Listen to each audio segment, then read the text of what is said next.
नमस्कार, मैं हूं प्रियंका। आप सभी देख रहे हैं लोकमत भारत। आज महाराष्ट्र की राजनीति एक ऐसे नेता को खो चुकी है जिनका नाम सत्ता से ज्यादा संघर्ष, संगठन और पकड़ के लिए जाना जाता था।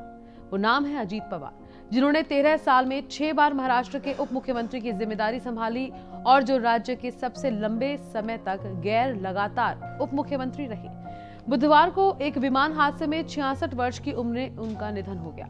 अजीत पवार सिर्फ एक पद पर विराजित मंत्री नहीं थे, वे महाराष्ट्र की राजनीति की एक पूरी धुरी थे। उनके राजनीतिक सफर, विवादों, उपलब्धियों और उस विरासत पर ये लोकमत भारत की तरफ से हम श्रद्धांजलि देते हैं। आइए जानते हैं उनके राजनीतिक सफर के बारे में।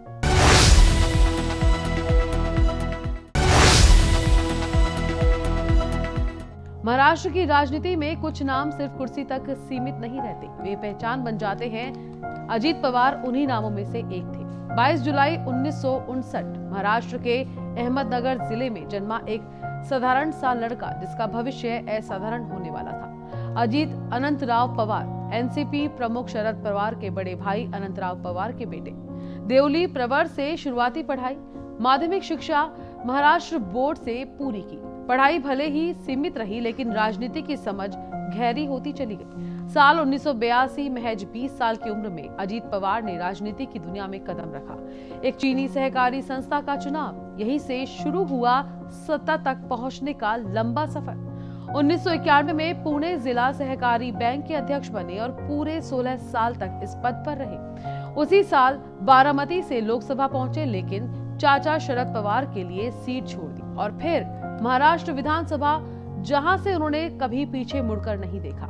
1995, 1999, 2004, 2009, 2014 बारामती ने बार बार अजीत पवार पर भरोसा जताया। कृषि, बागवानी, बिजली और जल संसाधन जैसे अहम मंत्रालयों की जिम्मेदारी संभाली। जल संसाधन मंत्री के तौर पर कृष्णा घाटी और कोंकण सिंचाई परियोजनाओं में उनकी भूमिका निर्णायक रही। दिसंबर 2010 में अजीत पवार पहली बार महाराष्ट्र के उप मुख्यमंत्री बने। इसके बाद 13 साल में 6 बार उप मुख्यमंत्री की शपथ। 23 नवंबर 2019 वह दिन जब राजनीति ने करवट ली। फडणवीस पवार सरकार जो सिर्फ एक दिन में गिर गई, लेकिन इतिहास बन गई। अजीत पवार का सफर आसान नहीं था। 2013 का सिंचाई घोटाला विवाद, मंत्री पद से इस्तीफा, लेकिन बाद में क्लीन चिट और वापसी। अगर बांध में पानी नहीं तो क्या पेशाब करके भरे, ये बयान आज भी याद किया जाता है। लोकसभा चुनाव में धमकी के आरोप, लवासा प्रोजेक्ट विवाद, आरोप लगे, सवाल उठे, लेकिन उनका राजनीतिक कद बना रहा।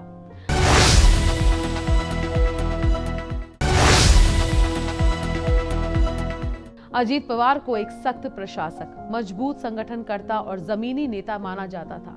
शरद पवार से मतभेदों की चर्चा हुई, लेकिन उन्होंने हमेशा खुद को अपने चाचा का अनुयायी बताया। जनता के बीच वे सिर्फ नेता नहीं, दादा थे।